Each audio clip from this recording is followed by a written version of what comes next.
All right, let's go ahead and get started, and I apologize for delays. Had to take care of a couple things before committee this morning. I'm glad to see everyone here. Looking forward to getting through our calendar today. If we can go ahead and take the roll. Representative Carter, Clemens, Curcio, Here. Garrett, Griffey, Ogles, Parkinson, Ramsey, Chairman Farmer. Present. Mr. Chairman, you have a quorum. Thank you for that. And members, do we have anything anybody want to recognize or anything you'd like to say before we start committee today? Always like any personal orders, anything like that? Okay, seeing none.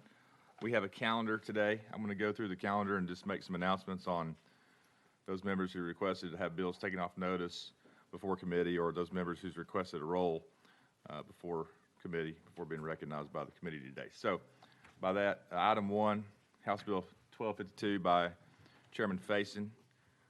That's to be taken off notice per the sponsor's request. Next calendar will be the third. The next calendaring will be the third time it's been calendared. This bill's been calendared. So without objection. Item 2 by House Bill 167 by Chairlady Moody. That's going to be rolled for a week without objection. Item 3 by Chairman Halford. That's House Bill 1018. That's to be rolled to the final calendar without objection. Seeing none. Moving on down to item 7 by Chairman Lafferty. That's House Bill 409. That's to be rolled for 1 week without objection. Moving on down to item 10. That's House Bill 902 by Chairman Doggett. That's going to be rolled 1 week without objection. And that looks like all the announcements I have before we start today's calendar. So with that said, we're going to take Representative Whitson out of order. That's item 4, House Bill 961. And you're properly recognized, sir. Thank you, Mr. Chairman and committee. House Bill 961. The intent of this legislation is to provide law enforcement officers immunity from suit while making an arrest outside their jurisdiction. To qualify for this immunity from suit, the officer must meet the following conditions. The officer must be post-certified. The officer must be authorized to make arrests as a full-time employee of a Tennessee county, municipality, or metropolitan form of government. For felony arrest outside an officer's jurisdiction, the officer must witness and reasonably believe that a person committed a felony or is committing a felony, or is committing a felony. For misdemeanors that amount to a breach of peace, the officer making the arrest outside their jurisdiction must witness that a person is in the process of committing such an act. Protection from suit is also offered to officers rendering assistance to a law enforcement officer of this state in an emergency or at the request of the officer. This act takes effect upon common law as the public welfare requires it. With that, Mr. Chairman, I renew my motion. Very good. Members, any questions or comments for Chairman Whitson? Very good. Representative Parkinson, you're recognized. Thank you, Mr. Chair. Thank you, Chairman Whitson. I just have a couple of questions about your bill. Under this, does that officer have to identify himself or herself as an officer also sure. before making that arrest? So all of the arrest protocols that are in play when the officer is on duty, do those apply here also? Jim? I'm sorry, I'm having trouble hearing you. Chairman Whitson, it's the glass right here. Okay. That's causing that. But what I'm asking is, all of the arrest protocols that apply when an officer is on duty, does that apply here also under your legislation? Only if they meet, good question, only if they meet the conditions that I listed here. So, Mr. Chair? You're recognized. Thank you, sir. With that, so if an officer is making an arrest outside of his or her jurisdiction, do they have to identify themselves as an officer before they make that arrest? And whatever procedures that go with making an arrest, does that apply under this legislation? Chairman, you're recognized. Mr. Chairman, I have a captain from the Brentwood Police Department that could probably answer that question better than I can. With your permission, I request that he can testify. Members, any objection going out of session here from Captain David O'Neill? He did give the proper notice to be heard today. Seeing none, we'll go out of session and do that. Thank you, and that's a very good question. Each law enforcement officer in the state of Tennessee that's trained under the post-certified academy should be guided by policies and procedures of their department.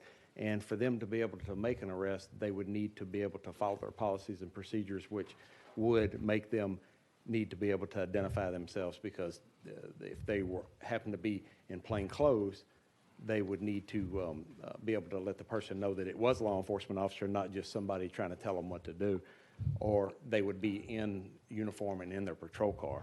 So then they would automatically be noticed as a police officer. Any follow-up? Thank you for that, Captain.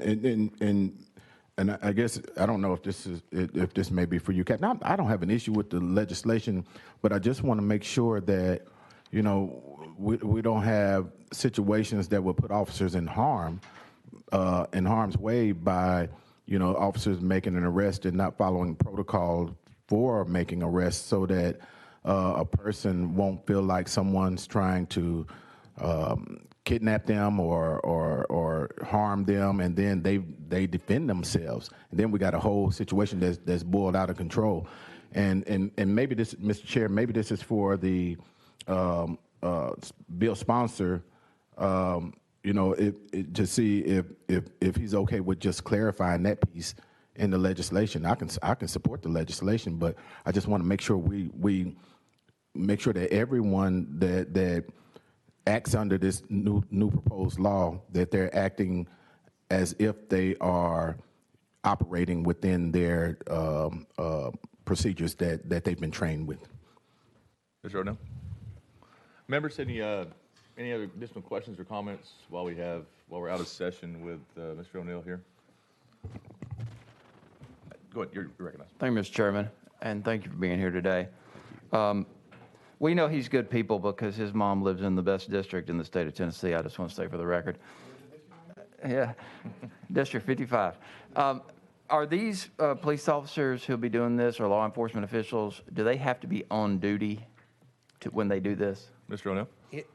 It contemplates that that's most likely the scenario, although there are some times when an officer may see something happen off duty that would be an emergency type situation. Mm-hmm. And again, the policies and procedures of police departments cover those situations, because we don't want to get in a situation where somebody does not know that somebody's an officer acting, so they use much more caution during a situation like that. Yeah, well, I appreciate that, and I think most of us are in support of this legislation, at least in the spirit of the legislation. I think what the fear of some from whom I've heard is that we've got laws up here that allow law enforcement officials to carry firearms anywhere at any time in the state of Tennessee, which is a whole separate issue. But let's say Brentwood police officers on vacation in Gatlinburg, they've got their firearm on them. We just don't want law enforcement officials, or we may not want law enforcement officials kind of being cowboys all over the state of Tennessee wherever they go. I think this legislation doesn't open that door, but I just want to make sure that we have the intent clear. Right. President Parkinson? Thank you, Mr. Chair, and thank you, Captain, too. Now, let me ask this question, because we don't have uniform procedures across the entire state with different jurisdictions. Let's say, for instance, if there's an officer in Memphis, and where Memphis doesn't allow, let's say, chokeholds, but this officer assists with an arrest in Memphis, and he utilizes that a chokehold in Memphis, and so under this legislation, he would be free of that liability? The officer would still have to follow all the laws of the state of Tennessee. It would only give them the immunity that they would have and the protection and the authority that they would have in their jurisdiction if they were lawfully making an arrest. It would not give them anything extra than they already enjoy. President Parkinson, you recognize. And thank you, Mr. Chair, and thank you for that, Captain. So then if if an officer were to use a chokehold in Shelby County, where their policy says no chokeholds, then and that individual died, then that officer would be free of liability because they allow chokeholds in Gatlinburg. If he came from Gatlinburg, I'm just using it. Sorry, representatives from Gatlinburg. I don't know if y'all allow chokeholds or not, but No. But thank you for that. You're welcome. Yeah, right. Well, he would be free of liability in the death of that individual because in his jurisdiction they're allowed to use chokeholds. Mr. O'Neill? The officer they'd be free of the liability that the law would allow. In Tennessee, the chokeholds are very regulated now in the training and everything that's required.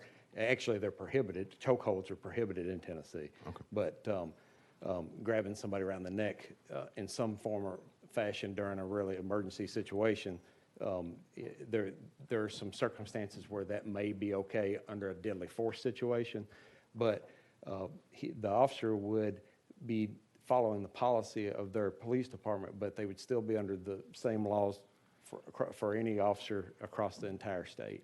Okay. Representative Parkinson? Any No, follow-up? no more. Thank you, Mr. Chair. Very good. Thank you, Captain. Appreciate Members, have anyone else for Mr. O'Neill before we let him go? All right. Hey, thank you so much. Thank you. All right, we're back in session. Any other additional questions for Representative Griffey? You recognize? Thank you, Mr. Chairman, and thank you, sponsor, for bringing this legislation, and I support it. To me, it sounds like this is really smart legislation. If we want law enforcement officers to step into an emergency situation when they may not be on duty, maybe outside of their district, but somebody's breaking the law and somebody else may need help, this is smart legislation to give them the same protections they'd have if they were in their jurisdiction on duty. So that's my understanding of the legislation. Chairman Woodson? And again, thank you for those comments. And the intent, what brought this forward, as Representative Clemens talks about the greatest county in the state, is a lot of times they have to travel through other jurisdictions to get to parts of our county. And, you know, if they see something while they're in the patrol car, and again, the key is they're post-certified, full-time officers. These are not part-time police officers that are doing this. These are trained officers, and they know the correct procedures to follow across our state. Thank you. Members, any other questions before we vote? Questions been called. Any objections? Seeing none, looks like we're ready to vote. Send House Bill 961 to Civil Justice Full Committee. All those in favor say aye. Aye. Opposed, say no. Ayes have it. Thank you, sir. Thank you, Mr. Chairman. Thank you, committee. That brings us to item number 5. That's House Bill 159 by Chairman Williams. You got a motion and a second. It looks like, sir, you have an amendment 4456 traveling with this. Is that something you want to move forward with? Yes, Chairman and members. It just makes a minor clarification as it relates to foundations, which are operated by institutions of higher learning, that it just precludes those institutions from the rest of this bill. Got a motion, got a second. Members have any questions on that amendment? Sounds pretty straightforward. Seeing none, looks like we'll go ahead and vote and adopt that amendment, get it on the bill. Do I need to say the drafting code number to make sure we're correct, or did you already say Was it it? 4456? Okay, yeah, sorry. Yeah, it's 004456. I was paying attention to the was cleaning amendment lady. code on that, I so. didn't hear it. I'm sorry, what? I was paying attention to her. I didn't hear it Okay, when she was cleaning the podium. taking care of that. right Yeah, there. thanks. Okay. Members, do we have any questions for Chairman Williams? Representative Griffey, you're recognized. Thank you, Mr. Chairman, and thank you for bringing this legislation. I've got constituents on both sides of this for this reason. What I'm hearing is a lot of times people would like to make contributions to organizations, and they don't want their name put out there. Some organizations actually may engage in political activities. They may not want their name put out there on that.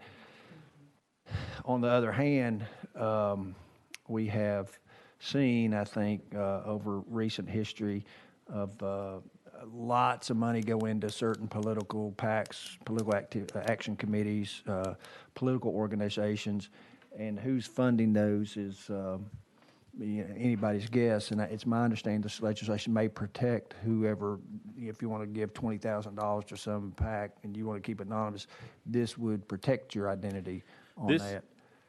Chairman, you recognize. This has to do with 501c3s, of which PACs aren't.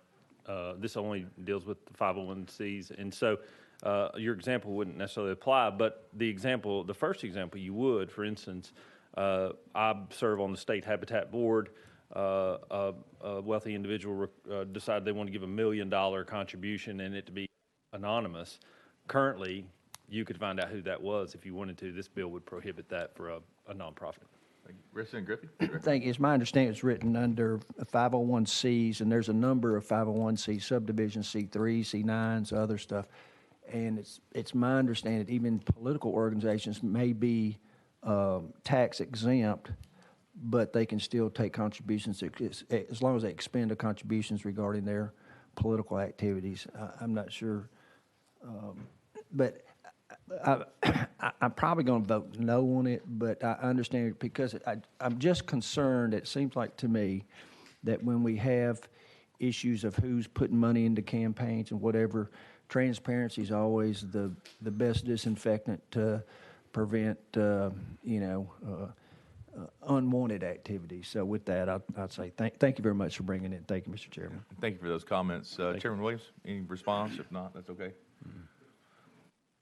Representative Clemens, you recognize. Thank you, Mr. Chairman. Representative Williams, can you just give us a hypothetical of how this would apply and in what situation, just so we have clarity? And members, we're on the amendment, just so we know here. We're not on the bill, we're on the amendment. So, Well, we can add the amendment before I ask that question again. let's go ahead and do Question on the that. amendment. So question's been called on the amendment, so we're voting to adopt House Amendment 4456 to House Bill 159. All those in favor say aye. Aye. Opposed, say no. Ayes have it. Now we're back on House Bill 159 as amended, and Representative Clemens, thank you for that. Go ahead. Yeah, thank you for reining me in, Chairman. Representative Williams, get all excited up here. Can you provide a hypothetical of what your intent for this legislation is? Yeah, the intent is really for those 501c nonprofits, not for political action committees or political PACs, because in this instance, they don't apply. But the example I gave previously to Representative Griffey was that if John Ray Clemens, chose to give to your favorite pro-life entity, that information would be protected unless there was some court order. Representative Clemens, any follow-up? Yeah, I caught that, by the way. I appreciate that.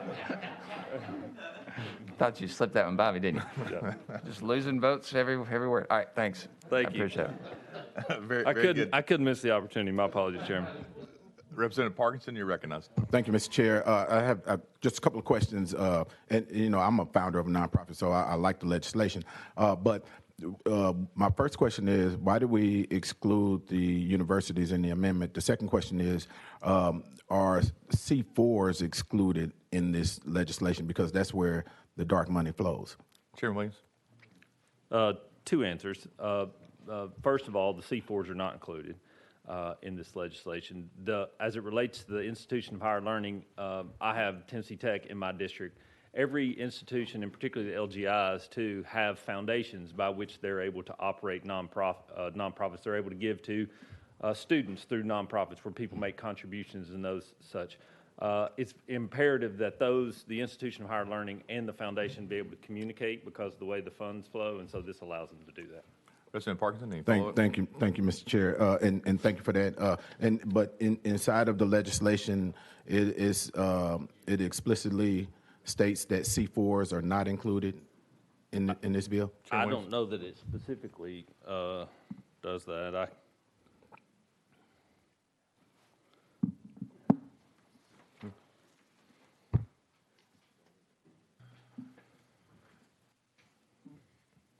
Representative Parkinson, you recognized? If we can go to It doesn't Okay. specifically state that, but it does state that 502Cs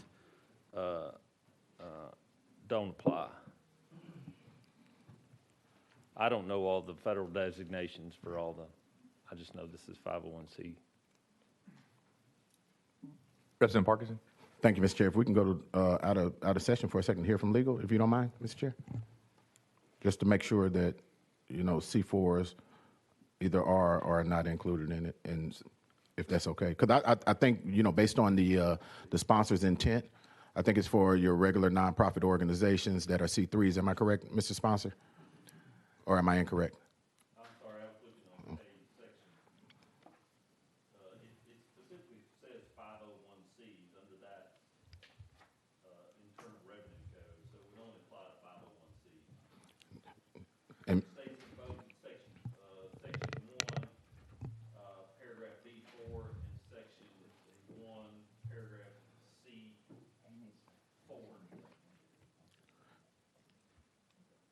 501C.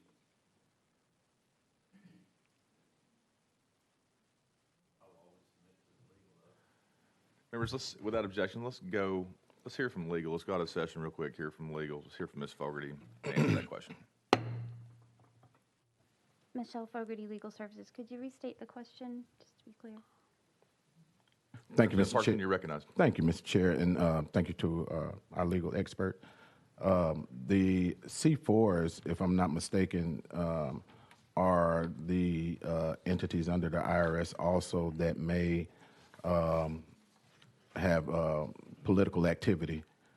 And I just want to make sure that we are sticking to the chairman's intent in regards to what he wanted his legislation to do. And so if I guess the question would be, are C4s included? And do you mind defining C4s and if the C4s are included in this legislation? Ms. Fogarty, you're recognized. Thank you. Thank you. The language of the bill applies to 501c organizations. It's my understanding there are approximately 29 501c subdivisions. There's a 501c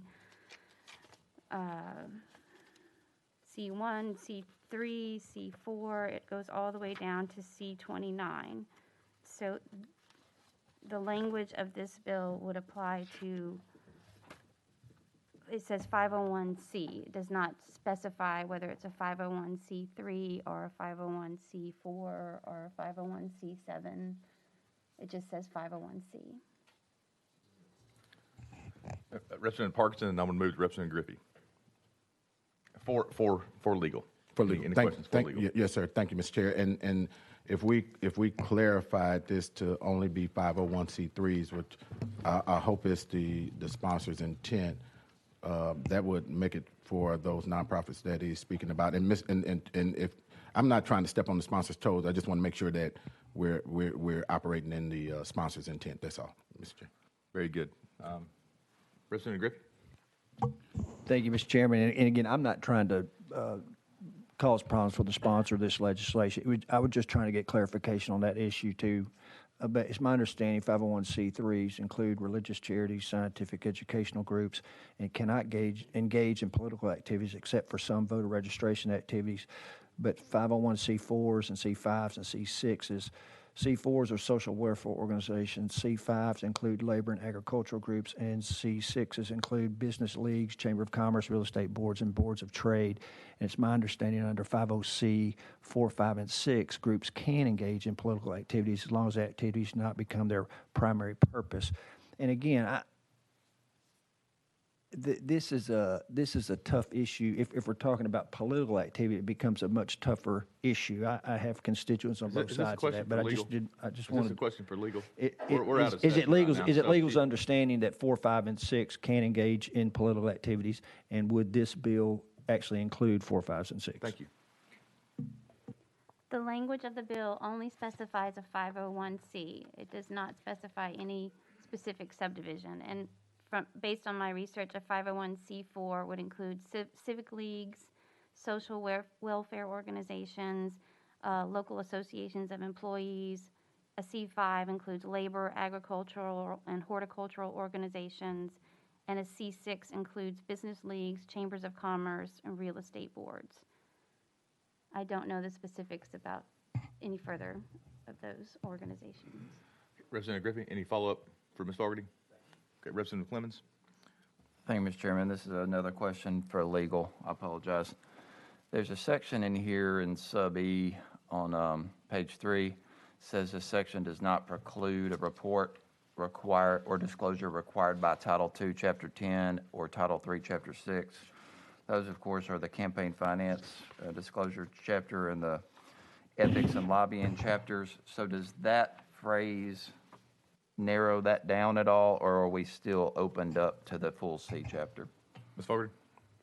I believe that would be a question for the courts. The specific language of the bill is 501C. Okay, yeah, so, thank you. Very good. Members, any additional questions for Ms. Fogarty? All right, without objection, let's go back into session. All right, Chairman Williams, do you have any comments or? I think of course, I'm always impressed with the legalese in this committee, but it's not the intent of the sponsor to somehow try to protect PACs.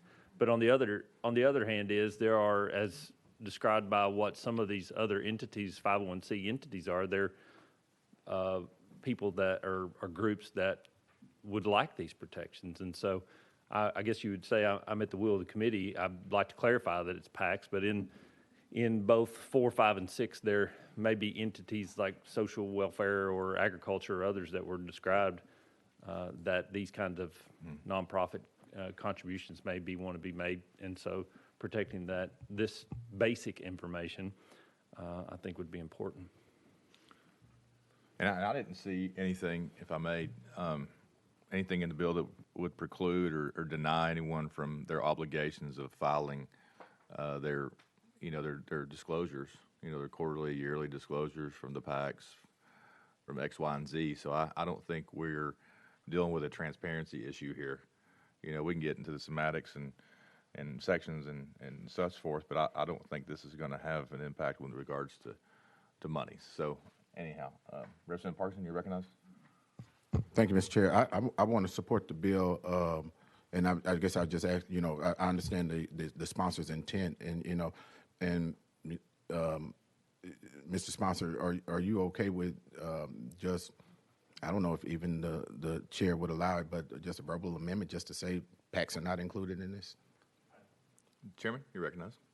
Obviously, as I stated previously, it's not my intent for PACs to be included. I guess the only thing about doing a verbal amendment would be, does it create other problems? I guess the question would, it might be wise if the committee wanted to do that to find a good amendatory language for it and maybe come back. I don't know, or at least clarification language, or maybe in full do the same. So whatever. Chairman Garrett. Thank you, Mr. Chairman. Representative, thank you for the Chairman Williams. Thank you for the bill. I'm going to be supporting this bill, but I was just wanting to clarify.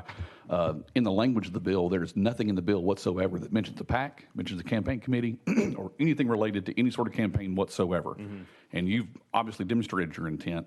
So it's my opinion there's no issue with whether or not this bill relates to any campaign, to any PACs, since the language is silent whatsoever in the statute that applies to this. Is that your understanding? That is my understanding. Okay. Thank you very much for that clarification. Chairman Croce. Thank you, Mr. Chairman. And Mr. Sponsor, moreover, not only is the bill silent to PACs, but if from a plain reading of the bill, it says, notwithstanding any law and subject to subdivisions, a public agency shall not. And then it talks about what a public agency shall not do. Is it your understanding that a PAC is not a public agency? That's correct. Okay. So nowhere in this bill are we kind of got off track a little bit, I think. Yep, I agree. Okay. Thank you, Mr. Sponsor. Thank you, Mr. Chairman. Representative Parkinson. Thank you, Mr. Chair. Let me get us back on track. Then apparently I'm the detractor. Look, Representative Williams, I fully support your bill. I just want to make sure that we're speaking to the intent of your legislation, and I'm not trying to derail it by any means at all, but just want to make sure that it does what you want it to do. That's all. And so I'll be voting for it, but just want to make sure it does what you do. We're back on track. We are on track. Just as soon as Representative Clemens gets finished here, I think. You're recognized, sir. Yeah, no, I think everybody's in agreement this is a good bill. I think there is a gray area, though, here where you could walk into a courtroom with a straight face and make the argument that this eliminates. And it's not the intent, and I think you could use the transcript of this hearing to prove that. But that gray area, I think if you just put a parentheses with a 3 after the C where it's referenced in the code, it would solve the entire legal debate that we've had here today. So, I have no problem with this moving forward. If we're going to have an amendment, let's do it at the next stage to clarify that even more, because, I think there's a fair debate as legal stated. Thanks. Fair enough. Members, any additional questions or comments for Chairman Williams? Chairman Curcio, you recognized? Thank you, Mr. Chairman. I move previous question. Very good. Members, any objection? Seeing none, looks like we're ready to vote to send House Bill 159 as amended to Civil Justice Full Committee. All those in favor say aye. Aye. Opposed, say no. Ayes have it. Bill Thank- moves on. Thank you, Chairman and members. I look forward to further discussion. You're welcome. If anyone wants to be recorded as a no, they can see the clerk do that. This brings us to item 6, House Bill 1594 by Representative Towns. Very good. You've got a motion and a second before you even got to the podium. Thank you very much, Good members. work. Thank you, Mr. Chairman and members. Members, what it is, it's a simple bill. It's something to seek, give our veterans just a little additional edge when it comes to them applying for, waiving the application fees for their handgun permits, and that's basically all it does. And, there's a little something extra we give them as it relates to them trying to get their handgun permits. We do. He has a motion and a second, so he's properly recognized in front of the committee. And I'm sorry, Representative Towns, I didn't mean to interrupt you. Oh, no problem. Okay. I think I've explained it. It's just simply going to waive the handgun permits for veterans. Okay, waive the application fee for enhanced handgun permits for retired members of the military. Okay. That's all it does. Very good. Ready for questions? I am, sir. Very good. Representative Griffey, you're recognized. Thank you, Mr. Chairman. I just want to say thank you for bringing this legislation. I'm happy to co-sponsor it. I think it makes lots of Absolutely. sense, and we take care of our veterans. So thank you very much for bringing it. My Thank you, pleasure. Mr. Chairman. My Committee pleasure. Thank you, sir. Very good. And I have Elizabeth Stroker on the list from the Department of Safety. I'm going to go out of session in a Okay. minute, as long as we don't have objection. But go ahead. If we have any more questions for Representative Towns while he's up here, you can go ahead and do that, or we can wait. Okay, very good. Members, without objection, we're going to session to hear from Ms. Stroker. Ma'am, I know you know the drill. If you would, just you can stand, sit, just make sure your red light's on, introduce yourself, and then keep it to 3 minutes if that's the direction you want to go. And otherwise, sir. you've got the floor.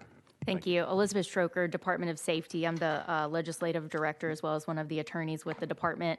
Nothing necessarily too major with the legislation. We just wanted to point out some potential issues with it that we have seen with, as you all know, we put the veterans designation on a driver's license when they present certain documentation to the department. And this bill simply states that we have to, give the $100 lifetime permit for free to someone who retires from any branch of the military. And I believe that there may be some issues with that in regards to, does this mean anyone despite their discharge status? Generally with the other stuff, it's related to someone who's honorably discharged. And so without that, it definitely opens it up. And so I didn't know if that was the intent, to where it's anyone or specifically those honorably discharged, as we've seen with other things within the department and veterans. And then secondly, normally we have to have a list of documents that can be presented to us that are acceptable. We've seen an issue where not everyone has a DD 214, and we've actually had to amend the code many times over the past, I've been here 5 years, to accept documentation to prove that somebody was, in the military and is a veteran or is retired. There is a difference between veteran and retired, is my understanding, so that complicates it a little bit further. And so we would, like to know if it is the intent for everyone, as opposed to maybe just honorably discharged, or if there needs to be a designation, or if we could get a list of documents we can accept, because there are so many documents that somebody may have showing that they are retired from a branch of the military. Very good. And are these documents, does this language need to be in this bill in order to give the Department of Safety the proper guidance to be able to just to approve these folks, or not? We would prefer that, just because we've seen it can be so problematic when we deal with the veterans designation by itself, that if we have something, we obviously are not the experts in military or people who are retired or veterans from the military. And so it is helpful, because they do have to go to the DL station for the examiners to know exactly what they're looking for. Because if they're presented with 50 different forms showing retirement, they're not going to know how to vet that, or if that's appropriate, or if it's like an actual document issued from a branch of the military. Very good. And I have Representative Griffey and then Representative Clemens on the list. Thank you, Mr. Chairman. Thank you, Ms. Stroker, for being here. Appreciate you. I could be wrong. I believe under 18 U.S.C. 922G, either G6 or G9, if you're dishonorably discharged from the military, you can't legally possess a firearm anyway. Does that sound accurate to you? Ms. Stroker? I know at least for getting a handgun carry permit, if you were discharged under dishonorable conditions, because there is a difference, then you would not be eligible. But, and again, not necessarily, we don't have an issue with anyone retiring, but normally when we see these types of bill, it is restricted to an honorable or a general or something along those lines. So we're not necessarily caught up on that aspect of it as much. But yes, someone who is discharged under dishonorable conditions would not be eligible. Any follow-up, Mr. Griffey? Thank you for that. And, I generally support Department of Safety. We need maybe some clarification or some rulemaking authority of Department of Safety, so you guys have got coverage. I fully support that. So thank you. Thank you, Mr. Chairman. Thank you, Ms. Strucker. Representative Clemens? You're recognized. Yeah, so somebody applies for a permit or otherwise, and they've been dishonorably discharged, or they have a felony, for instance. Y'all catch that, and y'all are aware of that. Ms. Strucker? Correct, yes. So why in this instance would it be different, just from a logistical standpoint by the department? Not that it would be different. Those parameters would still be there. All of the prohibitions for a carry permit are still there. Our question is simply, how do we prove that somebody was retired from the military?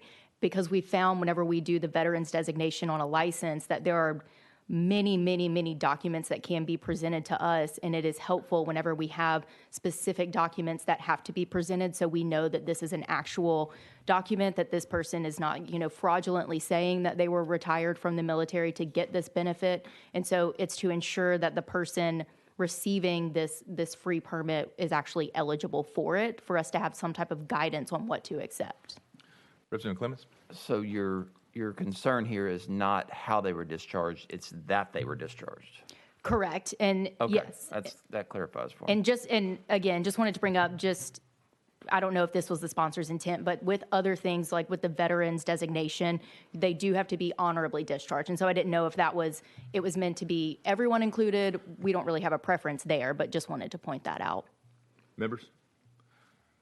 And just a question here. Now, for example, if we had another week to work on this, would you be willing to work with the sponsor to help craft some language that would help fit Yes, his intent? absolutely. And there actually is, we have a whole set of code in the driver's license veterans designation that has all of the documents listed that we accept for that veterans designation that could just kind of be mirrored and used. And so just something so that we have some type of parameter to go off of. Okay, because it sounds like a good piece of legislation. It sounds like we just need to just beef it up a little bit with guidance. Okay. Members, any questions, any additional questions or comments for Ms. Strucker? Okay, very good. Let's go back into session. Thank you so much. All right, Representative Towns. Yes, sir. I've heard the discourse, sir, and no problem. Very good. So you want to roll this for a week? Not a problem. And get with safety, beef the language up so they have the guidance they need. That way we're not coming back having to clean this up year after year. And I think we'll have a good piece of legislation for you. Not a problem. We'll do All it. right. Members, anyone have any objections for us rolling Mr. Towns' bill for 1 week? All right. Very Thank you, good. Mr. Chairman Seeing none. and We're members. going to roll House Bill 1594 to next week's calendar. And that brings us to, looks like item 9. That's House Bill 899. Chairman Doggett.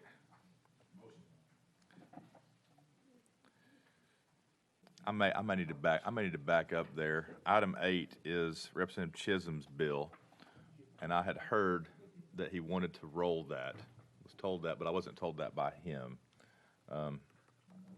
So what we're going to do, in order to try to get a hold of him, let's without objection, let's roll him to the hill of today's calendar, and then hopefully someone from his office let us know whether or not he wanted to roll that. But I had thought he wanted to roll it for 2 weeks. But before I do it, let's go ahead and move item 8, House Bill 798, to the hill of today's calendar, and that will bring us to item 9, House Bill 899 by Chairman Doggett.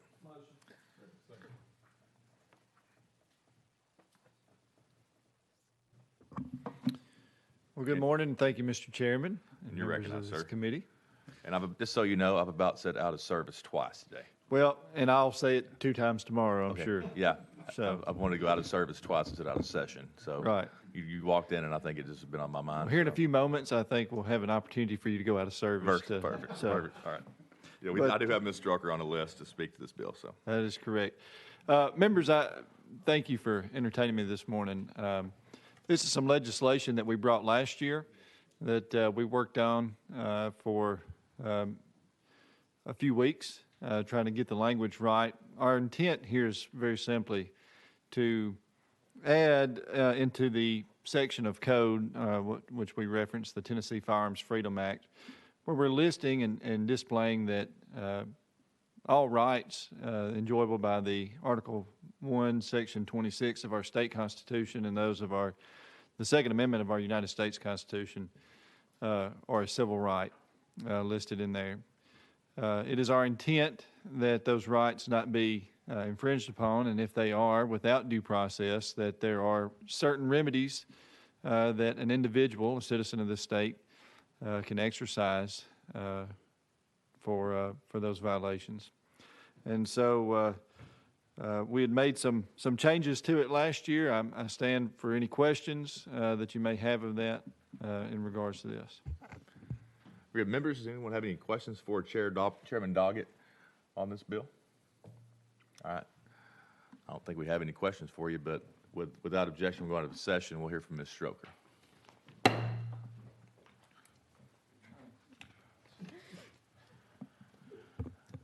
Hello, committee. You know the drill. So. Yes, Elizabeth Stroker, Legislative Director with the Department of Safety. And thank you, Chairman. We were talking about this bill earlier, and definitely not, hopefully not doing what we did last year with the 3-hour debate.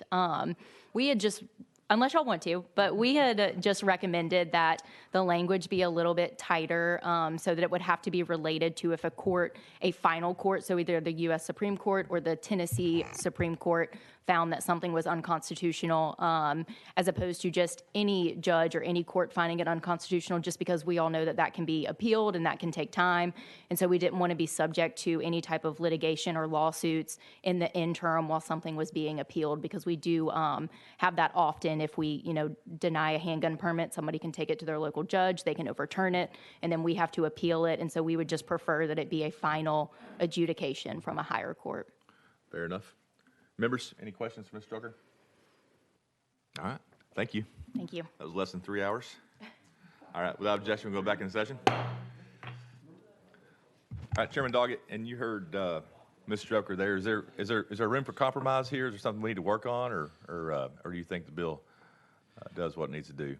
I understand the concerns that safety has in that.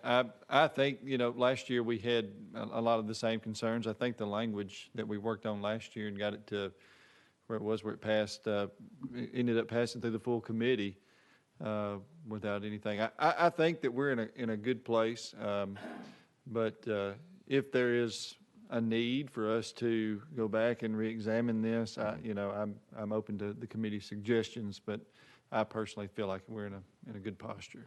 Yeah, it sounded like safety's concern was just the need to maybe bypass some lower courts and maybe move straight to the higher courts, maybe the state Supreme Court or United States Supreme Court. But I think we need to go through those processes anyways in order to get there. Members, any questions, comments for Chair Doggett? All right, you're recognized, President Clemens. Just one, I promise. So the concern here is opening up the floodgates to litigation against entities. And I know the language in here, the way it reads in Section 1, Sub A, says it's a violation to infringe upon or deny an individual the full exercise and enjoyment of any right recognized by the provisions. But it's not a violation for anyone to enforce regulations or laws within the scope of the entity or so forth. And so that clause tries to collect it, but, are we opening up the door, if we pass this legislation, to anyone just being upset if they try to go to a restaurant, for instance, that prohibits firearms? Are we just opening up a series of litigation of individuals who are just gruntled, filing lawsuit after lawsuit after lawsuit because of their interpretation of this, while the restaurant's only exercising their rights under the law as well? Chairman Doggett? That's a good question. We addressed that, of course, last year. Chairman Curcio helped with some language about that. That was one of the main issues that we had last year to try to take care of it. It's not our intent with this legislation that would prohibit a restaurant or a business or entity from posting that firearms are not allowed in there. What we are looking at here is government agencies, entities, local law enforcement, even maybe others who deprive you of your rights by taking your firearms and not giving them back to you. That's what we're aiming to defeat here with this legislation, is to prevent that. There must be some due process in doing this to make sure that your rights are not infringed upon, that you have an opportunity in court to defend yourself before those firearms are taken from you. Representative Clemmons, any follow-up? Yeah, so narrowing it down then to a government entity or agency, so if you go to the airport and they take your firearm or weapon, or if you go into the state capitol, if the governor, whoever, has a rule that you can't allow firearms in there and they take it, is this opening up litigation to the state of Tennessee, the airport authority, others, government agencies, or acting in that scope? Chairman Doggett. No, sir, because again, those areas are posted that you cannot have firearms there. You as a citizen have the same rights that I do, that we can make the decision either to proceed forward knowing that we are going to be in violation of the law, or we can turn around and leave. And so no, that would not create a cause of action for that. Very good. Representative Clemmons.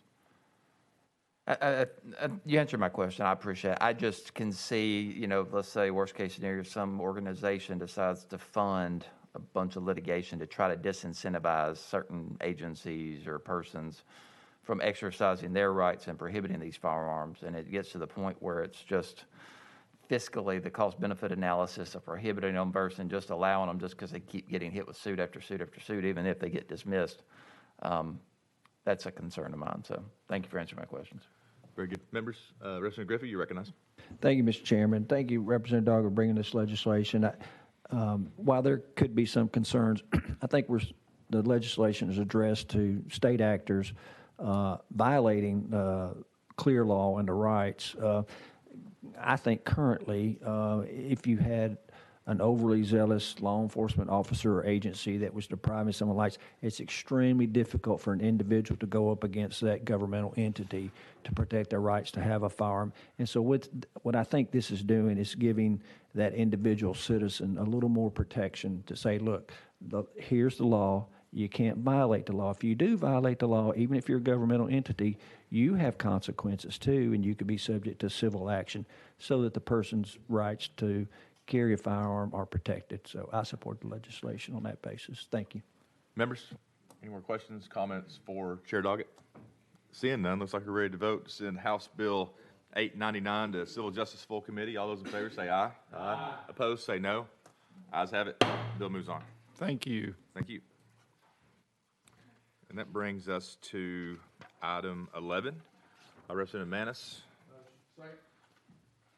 Yes, sir, and that's House Bill 661, item 11, and you're properly recognized. Thank you, Mr. Chair. Thank you, members. Good morning. This is my second bill, and I have two bills in this committee, so I'm honored.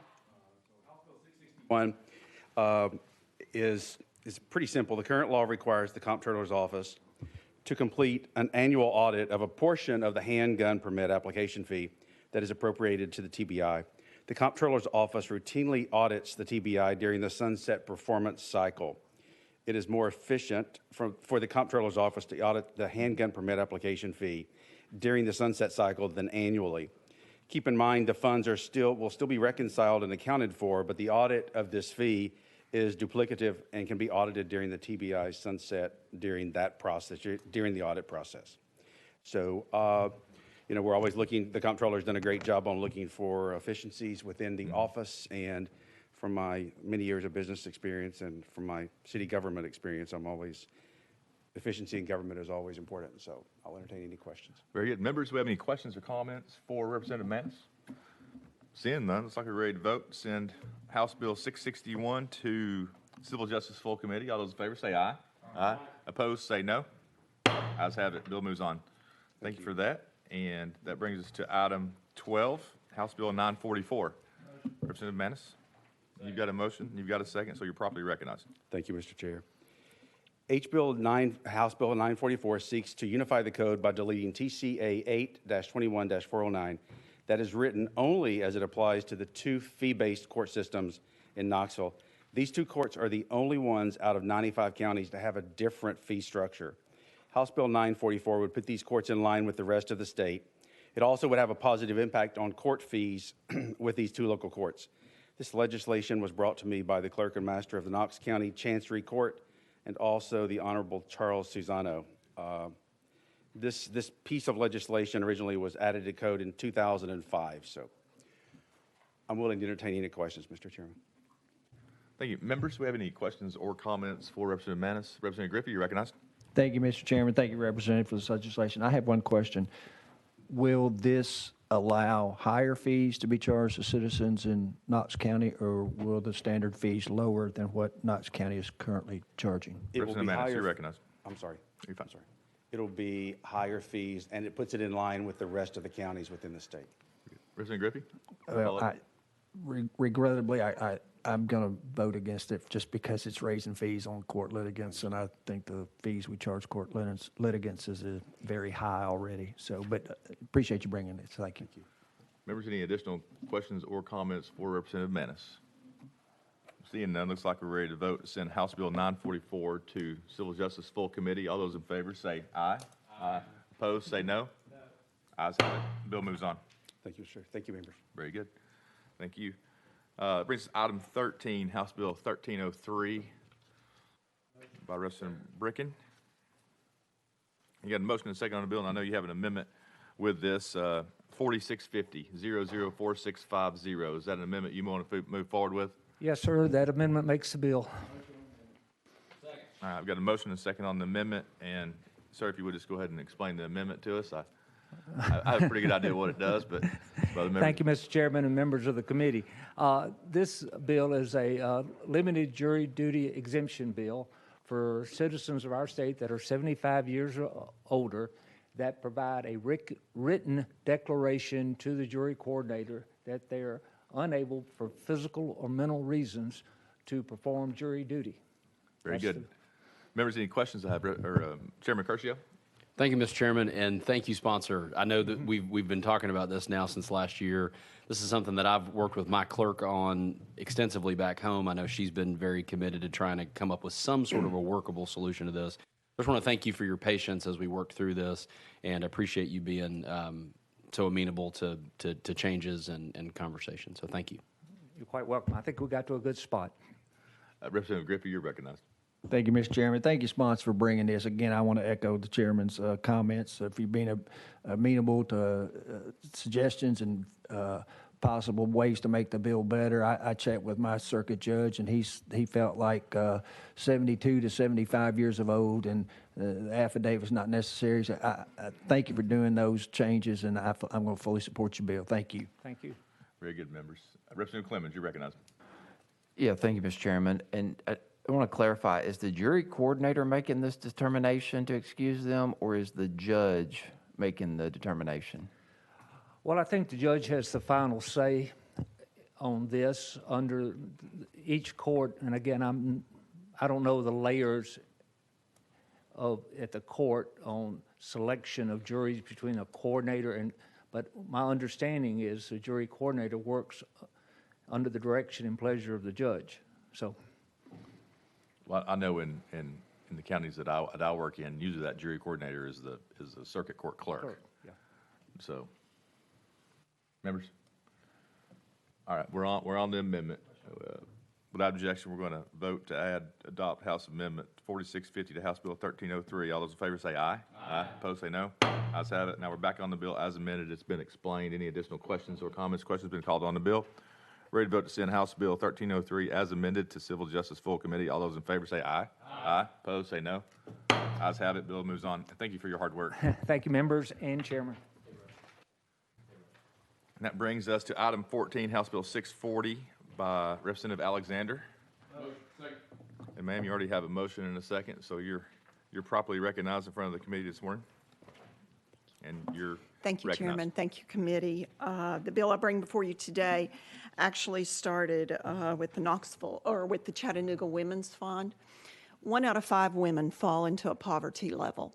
And if you're in poverty, then you can't afford feminine hygiene products, so you go to the services that provide them.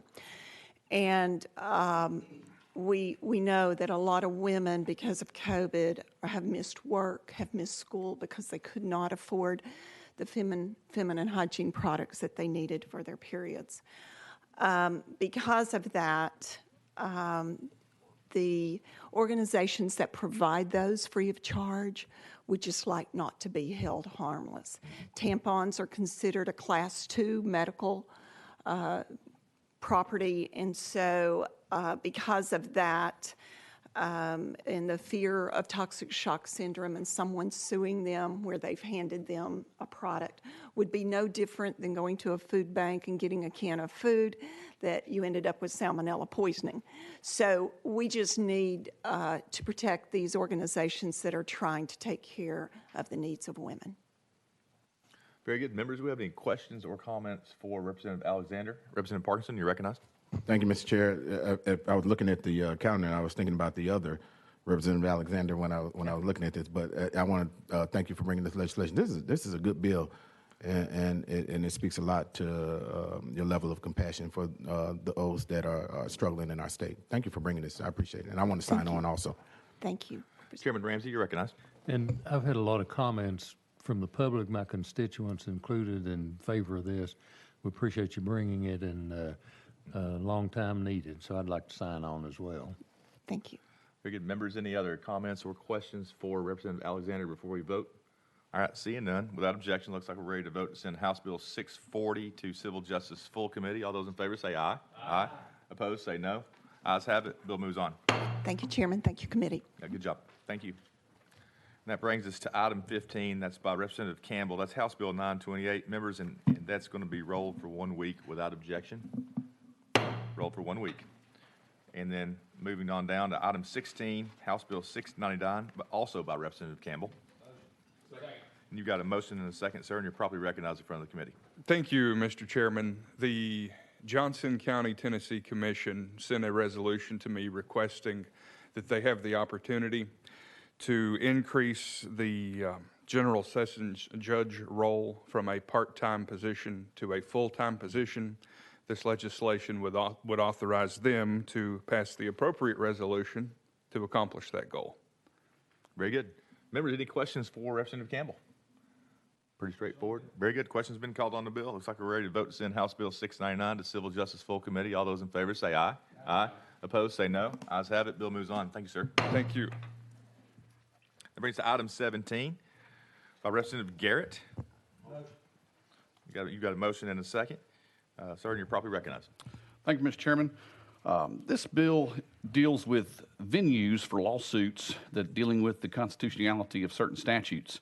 And in my practice, I know of really two kind of super courts, being the U.S. Supreme Court and then, of course, our Tennessee State Supreme Court. Right now, if you decide to file a lawsuit that wants to challenge a state statute, that lawsuit has to be filed in Davidson County.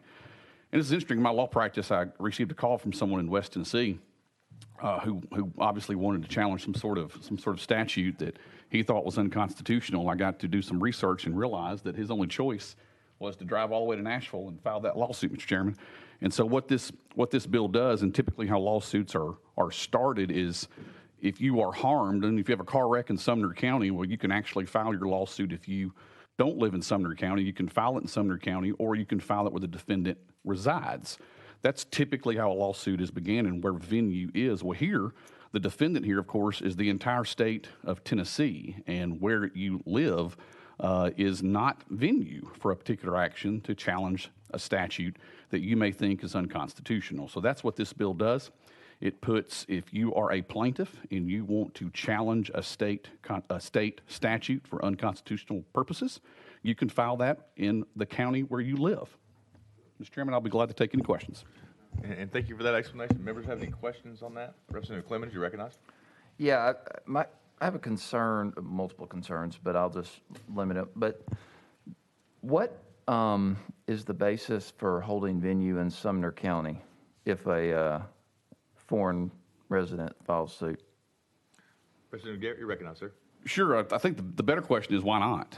Someone down the line years ago decided to make an out-of-state plaintiff file in Davidson County. It's my desire to make that person that's out of state that wants to file a lawsuit can file in Sumner County rather than have a court decide in Davidson County, which they've done in the past for a statewide issue. So that venue is now going to be for an out-of-state plaintiff, which doesn't happen that often.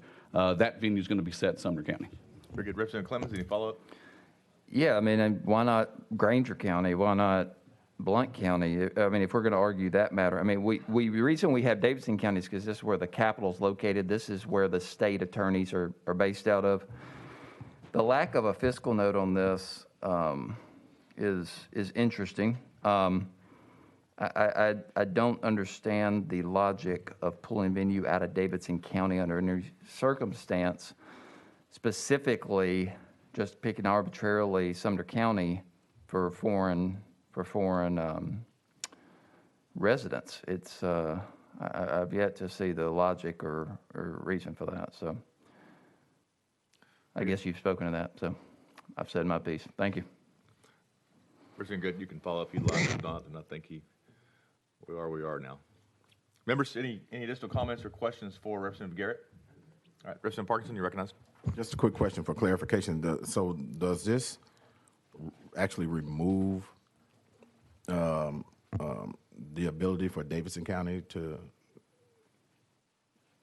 Representative Garrett, you recognize. Good question. No, it doesn't, actually. If you live in Davidson County and you want to challenge a statute, you can file right here in Davidson County. Members, any further questions? Seeing none, without objection, looks like we're ready to vote to send House Bill 1196 to Civil Justice Full Committee. All those in favor say aye. Aye. Opposed say no. Ayes have it. Bill moves on. And that brings us back. Thank you, Mr. Chairman, Committee. Thank you. That brings us back to item 8, members, and that was House Bill 798 by Representative Chisholm. I had gotten word that he would like to request to roll that for 2 weeks, and without objection, I'd like to do so. So, House Bill 798 rolled for 2 weeks, and that brings us to the end of our calendar. I don't think I missed anything. Members, any closing remarks? Seeing none, I'll take a motion to adjourn. Okay, thank you. All right, we'll see everybody next week.